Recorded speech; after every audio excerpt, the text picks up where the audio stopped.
এটি হলো আমাদের সিমলাতে কাটানো সেকেন্ড দিন। এখন সকাল 9টার মতো বাজে আর আমরা সকাল সকাল রেডি হয়ে বেরিয়ে পড়ছি মানালির উদ্দেশ্যে।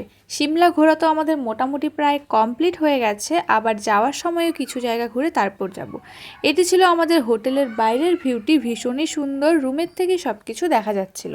নিচে আমাদের গাড়িও চলে এসেছে আর আমরা হোটেল থেকে একেবারে ব্যাগপত্র নিয়ে বেরিয়ে পড়ছি, কারণ আমরা আর এখানে আসবো না, ওই জন্য ব্যাগপত্র একদম সঙ্গে নিয়ে নিচ্ছি। এরপর আমরা চলে এসেছিলাম সিমলার এই চার্চটিতে। মোবাইলে তো অনেকবারই দেখেছি, সামনের থেকে দেখে তো আরও অনেক বেশি ভালো লেগেছে আমার। আর পরিবেশটা ছিল একদম মনোরম, শান্ত, নিরিবিলি।